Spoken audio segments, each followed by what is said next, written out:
అందరికీ హాయ్ అండి. సంక్రాంతి పండుగకి ఎవ్వరు హెల్ప్ లేకుండా వంట రాని వాళ్ళు కూడా చాలా ఈజీగా చేయగలిగే సంక్రాంతి పిండి వంటలు. నేనైతే చాలా ఈజీగా 6 రకాల పిండి వంటలను అయితే చూపిస్తాను. ఫస్ట్ రెసిపీ సంక్రాంతి పండుగకి ముఖ్యంగా చేసుకునే అరిసెలు.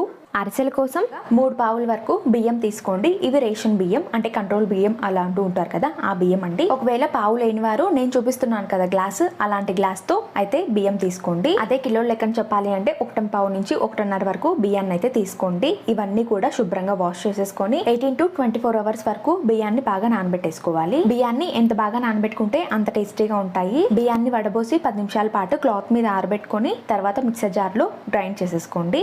కానీ నేను ఈ ప్రాసెస్ అయితే స్కిప్ చేసేసి మిల్లుకి అయితే ఇచ్చేసాను. బియ్యాన్ని వడబోయాల్సిన అవసరం లేదు. మిల్లుకి ఇస్తే వాళ్ళే వడబోసి బిల్లు ఆడించిస్తారు. పిండి మాత్రం నేను చూపిస్తున్నట్లుగా కంపల్సరీ తడిగా ఉండాలి. ఒకవేళ మిక్సీలో గ్రైండ్ చేసుకుంటే పిండిని కంపల్సరీ జల్లించుకొని తీసుకోండి. తడి ఆరకుండా పైన ప్రెస్ చేసేసి మూత పెట్టేసి పక్కన పెట్టుకోండి. మనం తీసుకున్న 3 గ్లాసుల బియ్యానికి 1/2 కేజీ బెల్లం కరెక్ట్ గా సరిపోతుంది. బెల్లం ఇలా పొడి చేసుకొని తీసుకోండి. నెక్స్ట్ పాకం కోసం పాన్ పెట్టేసుకొని బెల్లం కరిగి పాకం రావడానికి 1.5 టీ గ్లాసుల వరకు నీళ్ళని వేసుకోండి. నేను కొంచెం స్వీట్ ఎక్కువగా ఉండాలి అని చెప్పేసి 1.5 గ్లాస్ వరకే నీళ్లు వేసుకున్నాను. ఇంకా మీడియం ఫ్లేమ్ పెట్టి బెల్లాన్ని అయితే కరిగించుకోండి. చాలా మంది నీళ్లు వేసేటప్పుడే మిస్టేక్ చేస్తూ ఉంటారు. నీళ్ళని కొన్నే వేసారంటే పాకం తొందరగా వస్తుంది, నీళ్లు ఎక్కువగా వేసారంటే పాకం లేట్ గా వస్తుంది అని. కానీ పాకం లేట్ గా వచ్చింది అంటే కొంచెం ముద్ర పాకం లాగా టేస్ట్ అనిపిస్తుంది. కాబట్టి నీళ్ళని చూసి వేసుకోండి. ఇంకా బెల్లం కరిగాక పాకాన్ని వడగట్టుకోండి. ఏమైనా డస్ట్ కానీ బెల్లం కరగని గుండెలు కానీ ఉంటే వచ్చేస్తాయి. ఇంకా హై ఫ్లేమ్ పెట్టి పాకాన్ని అయితే ఉడికించండి.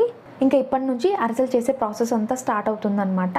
మెయిన్ థింగ్ అరిసెల్ పాకమే. ఈ పాకాన్ని బట్టే అరిసెల్ టేస్ట్ అనేది ఆధారపడి ఉంటుంది. కాబట్టి పాకం వచ్చిందా లేదా అని చెక్ చేసుకుంటూ ఉండాలి ఖచ్చితంగా. ఫస్ట్ స్టెప్, పాకాన్ని ఈ స్టేజ్ లో దింపేశారు అంటే అరిసెలు బాగానే వస్తాయి. కానీ అరిసెలు 2-3 రోజులకి విరిగిపోతాయి. ఎందుకంటే పాకం కూడా మన చేతికి రాకుండా చెల్లా చెదురుగా ఉంది కాబట్టి అరిసెలు కూడా విరిగిపోయే ఛాన్సెస్ ఎక్కువగా ఉంటాయి. ఇంకా మళ్ళీ చెక్ చేసినప్పుడు పాకం సాగుతూ ఉండిందంటే అరిసెలు కూడా సాగుతూ వస్తాయని గుర్తుపెట్టుకోండి.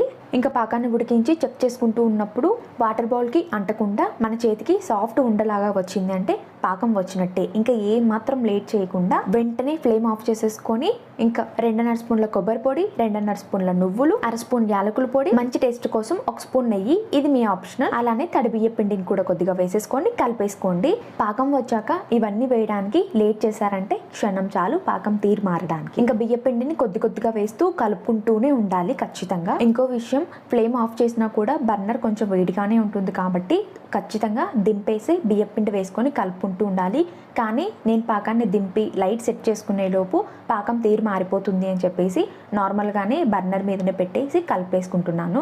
మీరు అలా చేసుకోవద్దు. ఇంకా బియ్య పిండిని కొద్దిగా వేసుకొని కలుపుకుంటూ ఉండండి. ఇంకో విషయం, మనం ఫస్ట్లో 3 గ్లాసుల బియ్యం అయితే వేసుకున్నాం కదా, యాక్చువల్గా 2.5 గ్లాస్ బియ్యం అయితే కరెక్ట్గా సరిపోతాయండి 1/2 కేజీ బెల్లానికి. కానీ గ్రైండ్ చేసినప్పుడు అలా కొంచెం పిండి వేస్టేజ్ అవుతుంది కాబట్టి ఒక 1/2 గ్లాస్ వరకు ఎక్కువే వేసుకోవాలి ఎప్పుడు కూడా. ఇంకా పాకం చేంజెస్ వచ్చి కూడా ఒకసారి ఎక్కువ పట్టచ్చు, ఒకసారి పిండి తక్కువ పడుతుంది. కాబట్టి బియ్యం వేసేటప్పుడు బియ్యం కొన్ని ఎక్కువే వేసుకోండి. ఈ బియ్య పిండి పాకాన్ని మరీ గట్టిగా లేకుండా కొంచెం జారుగానే కలుపుకోండి. వేడిగా ఉన్నప్పుడు జారుగా అనిపించినా కొంచెం చల్లారేపాటికి గట్టిగా ఉండలాగా వచ్చేస్తుంది. ఇంకా పాకం అంతా అయ్యేసరికి నాకైతే ఈ బియ్య పిండి అయితే కొద్దిగా మిగిలిందనమాట. ఈ పిండిని వేస్ట్ చేయకుండా కొద్దిసేపు ఆరబెట్టేసుకొని స్టోర్ చేసుకుంటే ఏ రెసిపీస్ కైనా యూజ్ అవుతుంది. 5 to 6 minutes కి పిండి కొద్దిగా చల్లారి చేతికి తగిలేంత వేడిగా ఉన్నప్పుడే ఇలా ఉండలాగా అయితే చేసేసుకోండి. చూడండి, చేతికి ఎక్కడ అంటకుండా సాఫ్ట్ ఉండలాగా అయితే వచ్చేసింది కదా. ఇలా ఉండలు అయితే చేసి పెట్టేసుకోండి పక్కన. మనం ఒక వాయికి ఎన్ని అరిసెలు అయితే వేస్తామో అన్ని ఉండలు అయితే చేసి పక్కన పెట్టుకోవాలి. పిండి అంతా కూడా ఉండలు చేయొద్దు ఒకేసారి. పిండి చల్లారిపోయే ఛాన్సెస్ ఉంటాయి. పిండి చల్లారిందంటే పిండి ఇంకా కొద్దిగా గట్టిగా అయిపోతుంది. పిండి గట్టిగా ఉంది అనుకోండి, అరిసెలు కూడా కొంచెం గట్టిగా వస్తాయి. కాబట్టి వేడిగా ఉన్నప్పుడే ఇలా ఉండల్లాగా అయితే చేసేసుకొని పక్కన పెట్టేసుకోండి. సరిపడినన్ని ఉండలు చేసుకున్నాక పాకం పిండి చల్లారకుండా పైన మూత పెట్టేసుకోండి. నెక్స్ట్ ప్లాస్టిక్ కవర్ ని తీసుకోండి. ప్లాస్టిక్ కవర్ ప్లేస్ లో అరిటాకును కానీ లేదా రావి ఆకును కానీ యూజ్ చేసుకోవచ్చు. లేదా ఆయిల్ కవర్స్ ఉంటాయి కదా, అవి కూడా యూజ్ చేసుకోవచ్చు. ఇంకా నెమ్మదిగా అరిసెల్ని ఇలా ప్రెస్ చేస్తూ ఉండండి. చేతి వేళ్లతో అస్సలు ప్రెస్ చేయొద్దు. అలా చేస్తే అరిసెలు అస్సలు పొంగవు. ఇలా చేతితోనే ప్రెస్ చేస్తూ ఉండాలి నెమ్మదిగా, చేతి వేళ్లు పడకుండా. చేతులతో ప్రెస్ చేయడం కష్టము అనుకుంటే ఈజీ టిప్ చెప్తాను చూడండి. ముందుగా ఉండని తీసేసుకొని పైన కవర్కి కూడా ఆయిల్ అప్లై చేసేసుకొని ఫ్లాట్ బౌల్ ఉంటుంది కదా, బౌల్తో కాస్త ప్రెషర్ ఇచ్చి ఒత్తితే మనకు అరిసెల షేప్ అనేది పర్ఫెక్ట్గా ఉంటుంది. మరీ పెద్దగా ఉన్న బౌల్ కాకుండా కొంచెం షార్ట్గా ఉండి కింద ఫ్లాట్గా ఉండే బౌల్ తీసుకోండి, ఈజీగా ఉంటుంది ప్రాసెస్ అయితే. ఇలా వద్దు అనుకుంటే పూరి ప్రెస్ ఉంటుంది కదా, దాంతో కూడా ప్రెస్ చేసుకోవచ్చు. కానీ పిండి అంత గట్టిగా ఏమీ ఉండదు కాబట్టి ఈ బౌల్ తోటి సరిపోతుంది. నేను ఎప్పుడు చేసినా కూడా బౌల్తోనే చేసుకుంటాను. ఇంకా మీకు కన్వీనియంట్ ఉన్న ప్రాసెస్లో అయితే చేసేసుకొని పక్కన పెట్టేసుకోండి. నెక్స్ట్ అయితే పాన్ లో ఆయిల్ హీట్ చేసుకోవాలి. ఆయిల్ బాగా హీట్ అయ్యాక కవర్ మీద ఉన్న అరిసెని నెమ్మదిగా తీసేసుకొని ఆయిల్లో అయితే వేసేసుకోండి. ఒకవైపు కాలాక ఇంకో వైపుకి టర్న్ చేసుకుంటే అరిసెలు బూరెల్లాగా పొంగుతాయి. ఇవి కాలడానికి ఎక్కువ టైం తీసుకోవు. ఇలా లైట్ బ్రౌన్ షేడ్ వచ్చాక పైన స్మాషర్ తో అయితే ఆయిల్ ని ప్రెస్ చేసేసుకుంటున్నాను. ఆయిల్ ని ఏమి ప్రెస్ చేయకుండా పొంగిన అరిసెల్ని పొంగినట్టే ప్లేట్ లో పెట్టేశారంటే ఆయిల్ ఎక్కువగా ఉంటుందండి అరిసెలకి, అంత బాగా అనిపించదు టేస్ట్ అయితే. ఇంకో విషయం, అరిసెలు వేసేటప్పుడు తీసేటప్పుడు చాలా జాగ్రత్తగా వేయండి, అలానే చాలా జాగ్రత్తగా తీయండి. నూనె ఏ మాత్రం చేతి మీద పడినా కూడా చాలా పెయిన్ ఉంటుంది. అరిసెల్ని కాల్చేటప్పుడు మరీ ఎక్కువ బ్రౌన్ కలర్ వచ్చేంత వరకు నూనెలోనే కాల్చకండి. కాస్త వైట్ షేడ్ ఉన్నప్పుడే తీసేసేయండి. ప్లేట్ లో వేసి కాస్త చల్లారేపాటికి ఇంకొంచెం రంగు వస్తుంది కాబట్టి సరిపోతుంది. ఇంకో విషయం అండి, అరిసెలు కాల్చేటప్పుడు ఫ్లేమ్ మాత్రం హైలోనే ఉండాలి. ఆయిల్ మాత్రం బాగా వేడిగా ఉన్నప్పుడే అరిసెలు వేస్తూ ఉండాలి.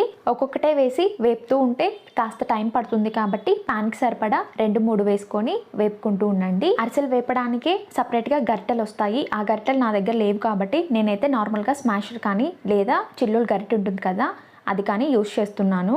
అరిసెలు ఇంకొకసారి పక్కా కొలతలు చెప్తాను చూడండి. కేజీ కొలతకైతే 2 కేజీల బియ్యానికి కేజీ బెల్లం సరిపోతుంది. మా సైడ్ అయితే సేరుతో కొలుచుకుంటాం కాబట్టి సేరు బియ్యానికి కేజీ బెల్లం పడుతుంది. అదే గ్లాసుల్లో అయితే 2.5 గ్లాసులకి 1/2 కేజీ బెల్లం పడుతుంది. బెల్లం కూడా కప్స్ లో చెప్పాలి అంటే 2.5 కప్పుల బియ్యానికి 2 కప్పుల వరకు బెల్లం సరిపోతుంది.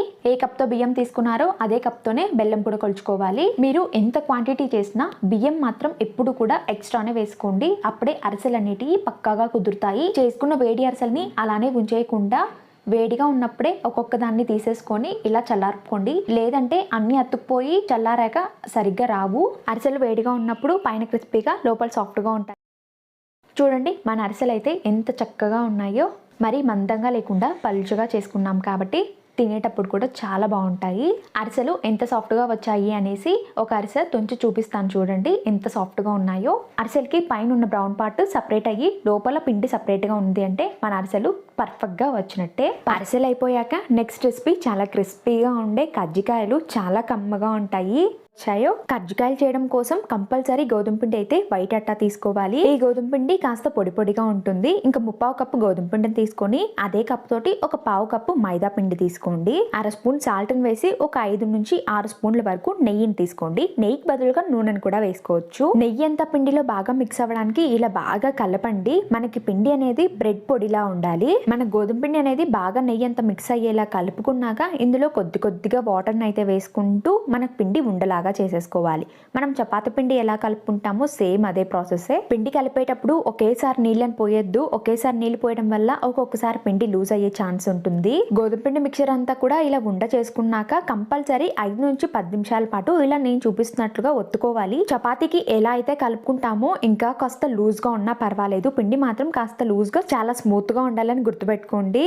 పిండిని ఇలా సాఫ్ట్గా కలుపుకున్నాక పైన మూత పెట్టి ఒక అరగంట పాటు రెస్ట్ ఇచ్చేసేయండి. నెక్స్ట్ బౌల్లో 1 కప్పు పుట్నాలను తీసుకొని అలానే అదే కప్తోనే బెల్లం పొడి తీసుకోండి. స్వీట్ కాస్త ఎక్కువగానే ఉంటుంది. ఒకవేళ అంత స్వీట్ వద్దు అనుకుంటే ఒక 1/4 కప్పు పుట్నాలని ఎక్స్ట్రా తీసుకోండి. అదే కప్ తోటి ఒక 1/4 కప్పు వరకు కొబ్బరి పొడిని కానీ లేదా తురుమును కానీ వేసేసి కజ్జికాయలు మంచి ఫ్లేవర్ కోసం 1/2 స్పూన్ యాలకుల పొడి వేసుకోండి. ఇదంతా మిక్స్ అయ్యేలా బాగా కలిపేసుకోండి. చాలా మంది చేసే మిస్టేక్ ఇవన్నీ కూడా ఏమీ కలపరు. పుట్నాలు సపరేట్ గా అలానే బెల్లం పొడి సపరేట్ గా కొబ్బరి పొడి సపరేట్ గా మిక్సీ పట్టేసి తర్వాత అన్ని మిక్స్ చేస్తారు. అలా చేయడం వల్ల సరిగ్గా మిక్స్ అవ్వదు. అదే ఇదే స్టేజ్ లో అన్ని మిక్స్ చేసి తర్వాత మిక్సీ పట్టుకున్నారంటే మన స్టఫింగ్ అనేది బాగా కలిసి తినేటప్పుడు కమ్మటి రుచితో ఉంటాయి. బెల్లం ఉండలు అక్కడక్కడ ఉంటాయి కాబట్టి మిక్సీ పట్టేటప్పుడు జాగ్రత్తగా ఇలా మెత్తగా మిక్సీ పట్టుకోండి. ఈ పుట్నాల పిండి ఖచ్చితంగా మెత్తగా మిక్సీ పట్టాలి. ఏ మాత్రం కూడా కచ్చాపచ్చగా మిక్సీ పట్టద్దు. అన్ని కూడా ఇలా రౌండ్స్ ప్రకారం మిక్సీ పట్టేసుకున్నాక 5 స్పూన్ల నెయ్యిని వేసుకోండి. ఇలా పుట్నాల పిండిలో నెయ్యి వేశారంటే తినేటప్పుడు చాలా కమ్మగా ఉంటాయి.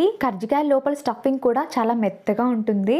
నచ్చితేనే నెయ్యి వేసుకోవచ్చు, లేదంటే నెయ్యిని అయితే స్కిప్ చేసేయచ్చు. నెయ్యి అంతా కూడా కలిసేలా ఇట్లా బాగా మిక్స్ చేసుకున్నాక పిండిలో ఒక స్పూన్ ఉంచేసి పక్కన పెట్టేసేయండి. ఈలోపు పూరీ పిండి కూడా చక్కగా నానిపోయి ఉంటుంది. ఇంకా నానింది కాబట్టి బాగా స్మూత్ గా కూడా ఉంటుంది. ఇంకో విషయం, ఈ పూరీ పిండి స్మూత్ గా ఉంటుంది కాబట్టి చేతికి అతుక్కున్నట్లే ఉంటుంది, పర్వాలేదు అలానే కలిపేసేయండి. రెగ్యులర్ గా పూరీలు చేయడానికి ఏ సైజ్ లో ఉండలు తీసుకుంటామో దాని సైజ్ కంటే ఇంకా చిన్నగా పిండి ఉండలను అయితే తీసుకోవాలి. ఉండలు చేసేటప్పుడు పిండి చేతికి అంటకుండా ఉండడం కోసం చేతులకి కాస్త ఆయిల్ కానీ లేదా పొడి పిండిని కానీ అప్లై చేసుకోండి. చిన్న గ్లాస్ వాటర్ లో ఒక ఇయర్ బడ్ వేసుకొని పక్కన పెట్టుకున్నాక ఒక్కొక్క పిండి ఉండని తీసేసుకొని ఫ్లోర్ మీద పొడి పిండిని చల్లుకుంటూ పూరీలను ఎలా వత్తుకుంటామో అలానే వత్తేసుకోండి. కానీ పూరీలాగా మందంగా అయితే మాత్రం అస్సలు వత్తద్దు, చాలా పలుచగా ఉండాలి. ఎంత మందంగా ఉండాలి అంటే మనం పేపర్ ఉంటుంది కదా, పేపర్ కంటే ఇంకా కాస్త మందంగా ఉండాలి. పూరీ సైజ్ కంటే ఇంకాస్త తక్కువగా ఉండాలి. కజ్జికాయల టేస్ట్ అంతా కూడా ఈ పూరీ వత్తడంలోనే ఉంటుంది. పూరీ వత్తడం మాత్రం ఖచ్చితంగా ఇలా పలుచగా ఉండాలి. ఇంకా తగినన్ని పూరీలు అయితే చేసుకున్నాక ఇంకా ఒక్కొక్క పూరీని తీసుకొని ఇలా కజ్జికాయల గొట్టంలో అయితే పెట్టేసుకోండి. కజ్జికాయలు వత్తేటప్పుడు మన అంచులు అతుక్కోకుండా ఉండడం కోసం ఫస్ట్ అయితే గోధుమ పిండిని అప్లై చేసి ఆ తర్వాత పూరీని పెట్టుకోండి. ఇందులో 2 స్పూన్ల వరకు పుట్నాల పిండిని వేసుకోండి. కజ్జికాయలు చేసే మిషన్ ని బట్టి పుట్నాల పిండి పడుతుంది. ఇంకా ఎడ్జెస్ బాగా కలవడానికి ఇయర్ బడ్ తోటి వాటర్ ని అప్లై చేసుకోండి.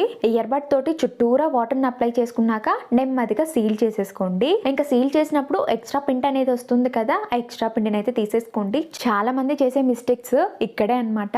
కజ్జికాయని సరిగ్గా సీల్ చేయరు. అలా సీల్ చేయలేదు అంటే మనకు ఆయిల్లో డీప్ ఫ్రై చేసేటప్పుడు కజ్జికాయ కంపల్సరీ విరిగిపోతుంది. అప్పుడు ఆయిల్ అంతా కూడా వేస్ట్ అయిపోతుంది. అలా అని బాగా సీల్ అవ్వడం కోసం అంచులకి వాటర్ ఎక్కువ అప్లై చేశారంటే కజ్జికాయ మిషన్ కే అతుక్కుపోతుంది. ఇంకో విషయం, మనకు ప్రతిసారి గోధుమ పిండిని అయితే కజ్జికాయ మిషన్ కి అప్లై చేసుకోవాల్సిన పని లేదు. మనకి ఎప్పుడైతే కాస్త అతుక్కుపోయినట్లుగా వస్తున్నాయి అంటే అప్పుడు మాత్రమే గోధుమ పిండిని అప్లై చేసుకోండి. ఇంకా ఎక్స్ట్రా పిండిని రిమూవ్ చేయడం కోసం చేత్తో అయినా రిమూవ్ చేసేయచ్చు, లేదా స్పూన్ తో కానీ లేదా నైఫ్ తో కానీ రిమూవ్ చేసేయచ్చు. ఎక్స్ట్రా పిండి రిమూవ్ చేయగానే కజ్జికాయని తీయకుండా ఒకసారి ప్రెస్ చేసి ఆ తర్వాత కజ్జికాయని తీసుకోండి. ఇలా చేస్తేనే మన కజ్జికాయ షేప్ అనేది పర్ఫెక్ట్ గా ఉంటుంది. ఇంకో విషయం, కజ్జికాయలు చేసేటప్పుడు పుట్నాల పిండి తక్కువ వేసారంటే పూరీలు తిన్నట్లే ఉంటుంది. కజ్జికాయలు చేసేటప్పుడు ఎక్స్ట్రా పిండి వస్తుంది కదా, ఈ ఎక్స్ట్రా పిండిని అయితే వేస్ట్ చేయకుండా కొద్దిగా వాటర్ ని అయితే చిలకరించి 2 నిమిషాల పాటు బాగా స్మూత్ గా కలుపుకున్నాక ఈ పిండిని మళ్ళీ పూరీలు చేయడానికి యూజ్ చేసేయచ్చు. కజ్జికాయల్ని సుమారుగా చేసుకున్నాక డీప్ ఫ్రై చేసేసుకోండి. ఆయిల్ మరీ ఎక్కువ హీట్ లో ఉండకూడదు, అలాంటి తక్కువ హీట్ లో ఉండకూడదు. మీడియం హీట్ లో ఉన్నప్పుడు కజ్జికాయలను వేసేసి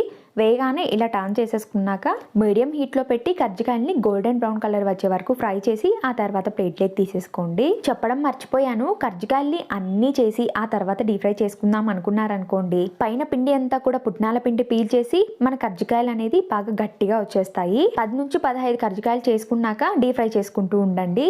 ఆయిల్ లోనే ఎక్కువ కలర్ వచ్చే వరకు ఫ్రై చేయొద్దు. దింపే ముందు కాస్త వైట్ గానే ఉండాలి. చల్లారాక మంచి రంగులోకి వచ్చేస్తాయి. నేను చూపిస్తున్నట్టుగా అన్ని ఇలాగా చేసేసేయండి.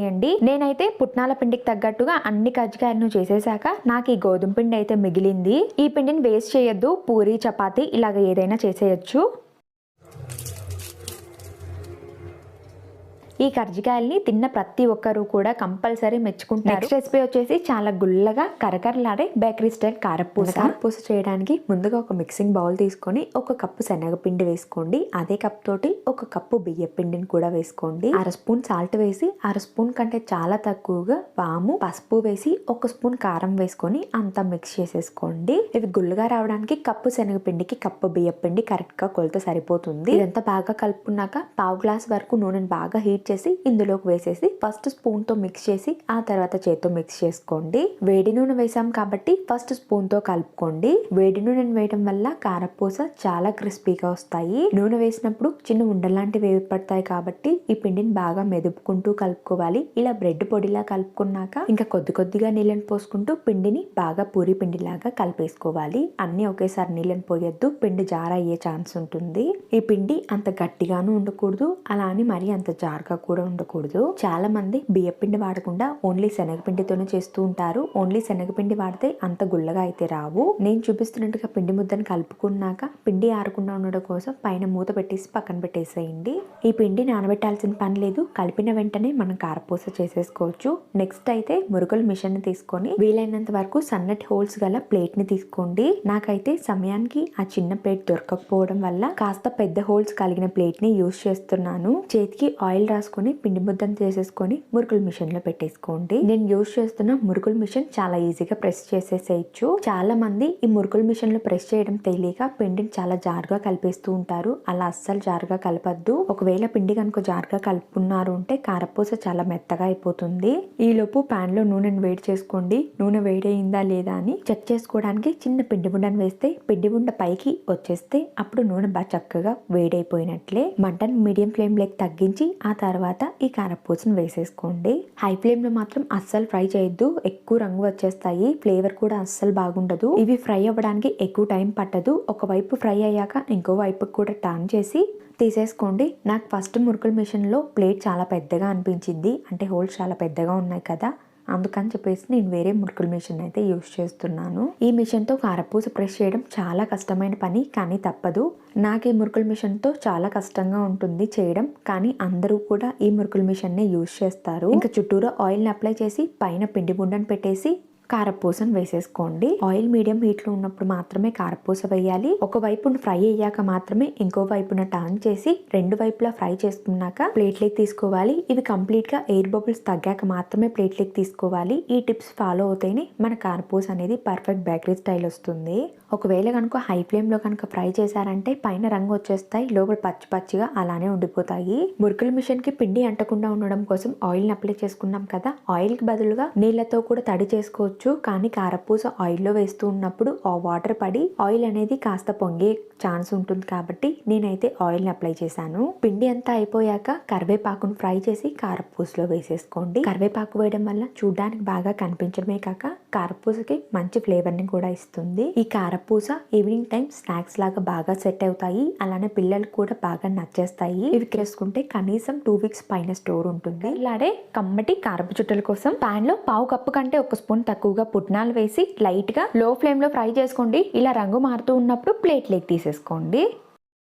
పుట్నాలు ఏ గ్లాస్తో వేసుకున్నారో అదే గ్లాస్ తోటి పావు గ్లాస్ కంటే 1 స్పూన్ తక్కువగా మినపప్పు వేసుకోండి. ఇవన్నీ ఎక్కువసేపు ఫ్రై చేయాల్సిన పని లేదు, జస్ట్ లైట్ గా ఫ్రై చేసుకుంటే సరిపోతుంది. లో ఫ్లేమ్ లో పెట్టి ఫ్రై చేసుకోండి. కాస్త రంగు మారుతూ ఉన్నప్పుడు ఫ్లేమ్ ఆఫ్ చేసి ప్లేట్లోకి తీసేసుకోండి. ఇవన్నీ చల్లారాక మిక్సీ పట్టేసుకోవాలి. పుట్నాలు సపరేట్ గా మిక్సీ పట్టుకోండి. నెక్స్ట్ వేరొక మిక్సింగ్ బౌల్ తీసుకొని 1 గ్లాస్ వరకు బియ్య పిండిని తీసుకోండి. మనం పుట్నాలు దేంతో తీసుకున్నామో అదే కప్ తోటి తీసుకోవాలి. మిక్సీ పట్టుకున్న పుట్నాల పొడి కూడా వేసేసి నెక్స్ట్ అదే మిక్సర్ జార్ లోని వేయించుకున్న మినపప్పును కూడా వేసి మిక్సీ పట్టేసేయండి. పుట్నాలు మినపప్పు పొడి వేసి ఈ బౌల్ ని పక్కన పెట్టేశాక నెక్స్ట్ అదే మిక్సర్ జార్ లోకి చిన్న అల్లం ముక్క, 3 వెల్లుల్లి రెబ్బలు, 3 పచ్చిమిరపకాయలు వేసి ఇలా పేస్ట్ చేసుకున్నాక బౌల్లో వేసేసుకోండి. పచ్చిమిరపకాయలకు బదులుగా కారం కూడా వేసుకోవచ్చు. మంచి ఫ్లేవర్ కోసం చిటికెడు జీలకర్ర, వాము వేసి 1/2 స్పూన్ నువ్వులు, 1/2 స్పూన్ సాల్ట్ కూడా వేసి అంతా కలిపేసుకోండి. నేనైతే బ్లాక్ గా ఉన్న నువ్వులు తీసుకున్నాను. మీకు కావాలంటే వైట్ గా ఉన్న నువ్వులను కూడా తీసుకోవచ్చు. ఇంక నెక్స్ట్ పాన్ లో పావు కప్పు కంటే 1 స్పూన్ తక్కువగా ఆయిల్ ని బాగా వేడి చేసి ఈ బియ్య పిండి మిక్చర్ లో వేసేసుకోండి.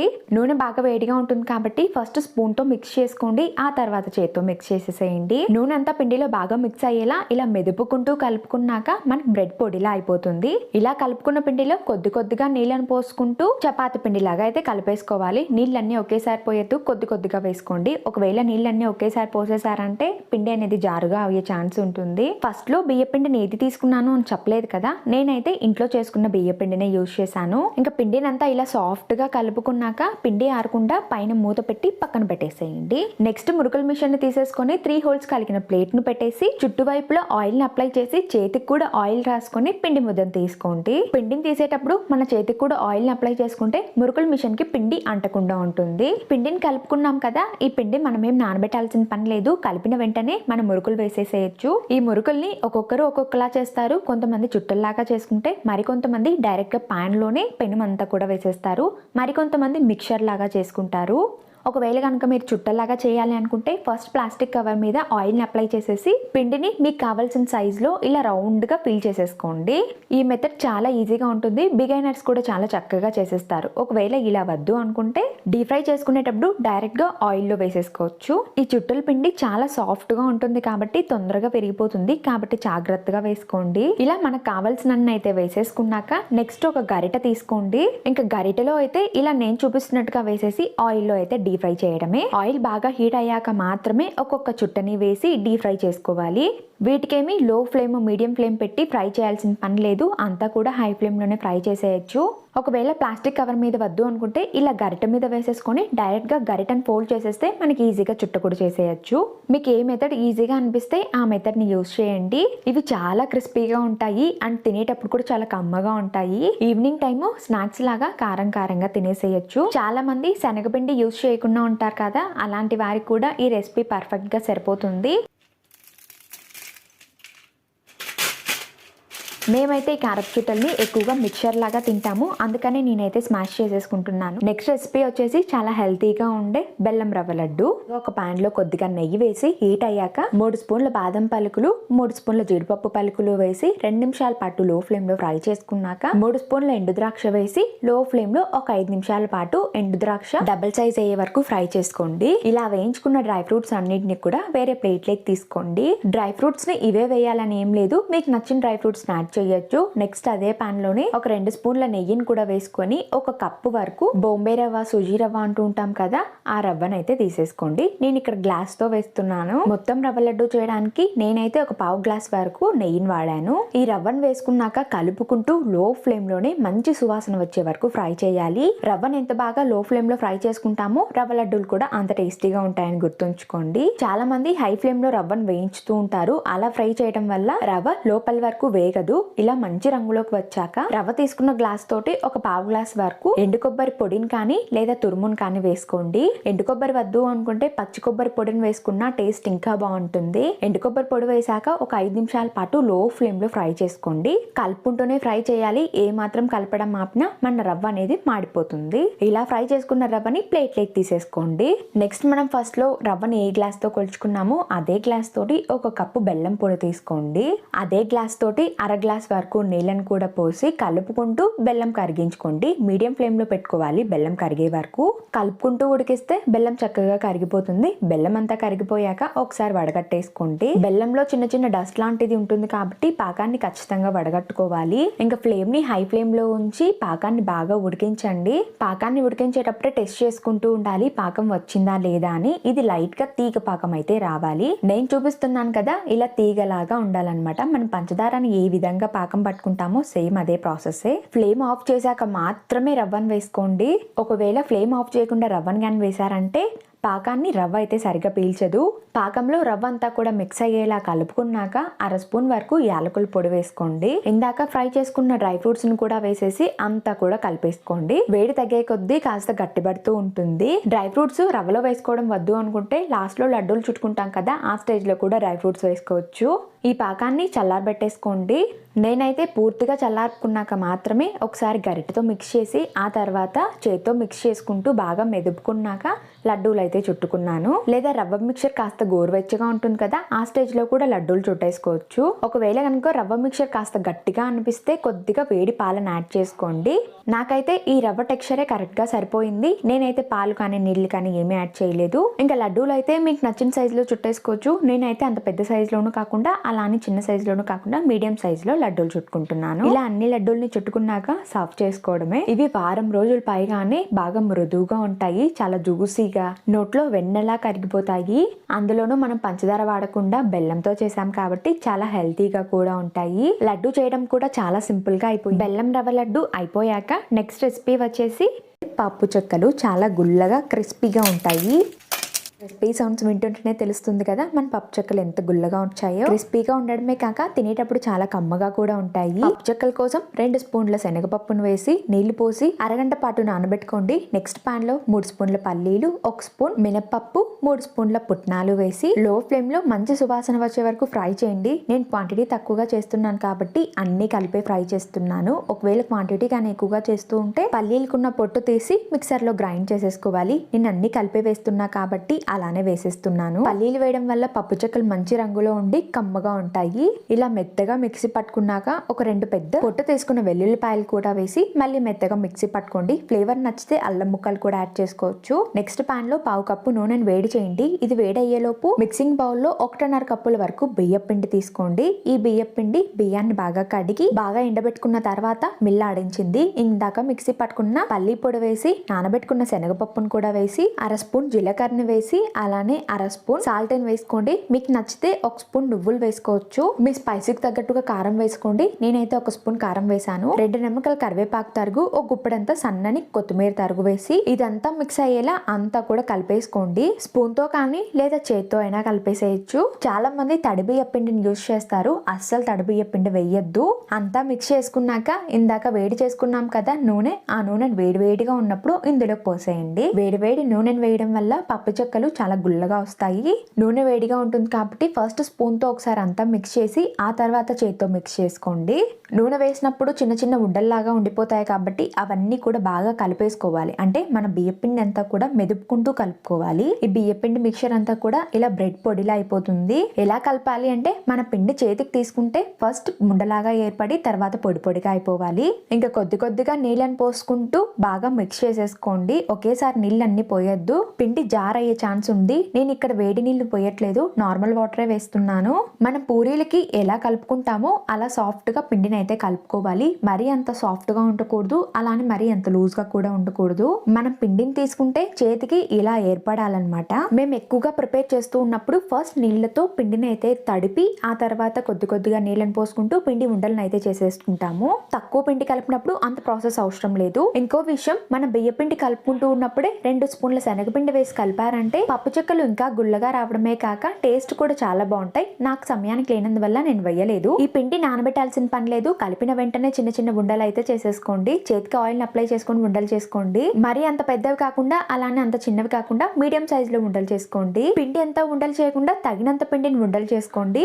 ఒకవేళ మీరు కనుక ఇద్దరు చేస్తూ ఉంటే ఒకరు పిండి ఉండలు చేయడం, అలానే ఇంకొకరు చెక్కల్ని ప్రెస్ చేయడం లాంటివి చేయొచ్చు. నేను ఒకదాన్నే చేస్తున్నాను కాబట్టి కొద్ది పిండిని తీసుకొని ఇలా ఉండల కింద చేసేసుకున్నాను. ఈ పిండి ఉండలు ఆరకుండా పైన మూత పెట్టేసేయండి, లేదా తడిగా ఉన్న క్లాత్ ని పైన కప్పేసేయచ్చు. నెక్స్ట్ ఒక ప్లాస్టిక్ కవర్ తీసుకొని పైన ఆయిల్ ని అప్లై చేసుకోండి. ఇంకా ఇందాక చేసుకున్న పిండి ఉండలను అయితే వరుసగా పెట్టేసుకోండి. నెక్స్ట్ ఒక ప్లాస్టిక్ కవర్ ని చిన్న సైజ్ లో కట్ చేసుకొని తీసుకోండి. నేనైతే ఒక స్క్వేర్ షేప్ లో కట్ చేసుకున్నాను. దానికి కూడా ఆయిల్ ని అప్లై చేసి ఫ్లాట్ గా ఉన్న ప్లేట్ ని తీసేసుకొని ఇలా ప్రెస్ చేసేసుకోండి. ఇంకా పైన ప్లాస్టిక్ పేపర్ పెట్టుకున్నాం కాబట్టి మన ప్లేట్ కి అయితే ఏమీ అంటదు. ఈ ప్రాసెస్ చాలా ఈజీగా ఉంటుంది. వంట రాని వాళ్ళు కూడా చాలా ఈజీగా చేసేయచ్చు. ఇలా చేయడం వల్ల మందంగా వస్తాయా అనుకోవచ్చు, అస్సలు మందంగా రావు, మనకు పర్ఫెక్ట్ గా కుదిరిపోతాయి. పూరి ప్రెస్ లేని వాళ్ళకి కూడా ఈ టిప్ బాగా హెల్ప్ అవుతుంది. ఒకవేళ మీ దగ్గర పూరి ప్రెస్ కానీ ఉంటే పూరి ప్రెస్ ని తీసుకోండి. స్క్వేర్ షేప్ లో కట్ చేసుకున్న ప్లాస్టిక్ కవర్ ఉంది కదా, దానికి ఆయిల్ ని అప్లై చేసి పిండి ఉండని పెట్టేసి మళ్ళీ ఇంకొక ప్లాస్టిక్ కవర్ ని తీసేసుకొని పైననైతే పూరి ప్రెసర్ తో ప్రెస్ చేసేసుకోండి. ఆయిల్ అప్లై చేయకుండా పొడిపిండితో చేసుకోవచ్చు అని డౌట్ వచ్చింటుంది. పొడిపిండిని మాత్రం అస్సలు వాడద్దు, ఆయిల్ అప్లై చేసుకోండి. పూరి ప్రెసర్ తో గట్టిగా ప్రెస్ చేసి వస్తారంటే ఖచ్చితంగా చెక్కలు అనేటివి చాలా పలుచగా వచ్చి విరిగిపోయే ఛాన్సెస్ ఎక్కువగా ఉంటాయి. కాబట్టి మరీ అంత గట్టిగా కాకుండా అలానే మరీ అంత నెమ్మదిగా కాకుండా ప్రెస్ చేసుకోండి. ఈ 2 మెథడ్స్ లో మీకు ఏ మెథడ్ బాగా నచ్చితే ఆ మెథడ్ ని యూజ్ చేయొచ్చు. నేనైతే నార్మల్ ఫ్లాట్ గా ఉన్న బౌల్ తోటి ప్రెస్ చేసేసాను. ఈ లోపు పాన్ లో డీప్ ఫ్రైకి సరిపడా ఆయిల్ ని కూడా పోసి హీట్ చేసుకోండి. ఆయిల్ హీట్ అయ్యిందా లేదా అనేసి చిన్న పిండి ఉండ వేస్తే తెలిసిపోతుంది. ఉండ వేయగానే పైకి వచ్చేస్తే నూనె చక్కగా హీట్ అయ్యిందని అర్థం. ఇంకా నూనె హీట్ అవ్వగానే ఒక్కొక్కటి తీసేసుకొని ఆయిల్ లో వేసేసుకోండి. ప్లాస్టిక్ కవర్ మీద పైన ఉన్న చెక్కల్ని తీసుకునేటప్పుడు కూడా చేతికి కూడా ఆయిల్ ని అప్లై చేసి తీసుకోండి. మనం నూనెలో వేసేటప్పుడు విరిగిపోకుండా ఉంటాయి. ఈ చెక్కలు హై ఫ్లేమ్ లో అయినా లేదా మీడియం ఫ్లేమ్ లో అయినా ఫ్రై చేసేయచ్చు. నేనైతే హై ఫ్లేమ్ లోనే తిప్పుకుంటూ ఫ్రై చేసుకున్నాను. ఈ చెక్కలు కాస్త వైట్ గా ఉన్నప్పుడే తీసేసారంటే చల్లారాక మంచి రంగులోకి వచ్చేస్తాయి. నూనెలోనే బ్రౌన్ కలర్ వచ్చే వరకు ఫ్రై చేశారు అంటే చల్లారాక పప్పు చెక్కలు ఫ్లేవర్ బాగుండదు. ఈ చెక్కలు ఫ్రై అవ్వడానికి ఎక్కువ టైం పట్టదు, చాలా తొందరగానే ఫ్రై అయిపోతాయి. అన్ని ఇలా ఫ్రై చేసుకున్నాక ప్లేట్లోకి తీసేసుకోండి. ఇవి వేడి మీద మెత్తగా అనిపించినా చల్లారాక బాగా గట్టిపడిపోతాయి. నేను చూపిస్తున్న రెసిపీస్ అన్ని కూడా ఈ సంక్రాంతి పండగకి తప్పకుండా ట్రై చేసి మీకు ఎలా వచ్చాయో కామెంట్ సెక్షన్ లో కామెంట్ చేయడం మాత్రం మర్చిపోవద్దు. పిండి వంటలతోటి సంక్రాంతి పండగని అందరూ కూడా మంచిగా సెలబ్రేట్ చేసుకోండి. Thank you for watching.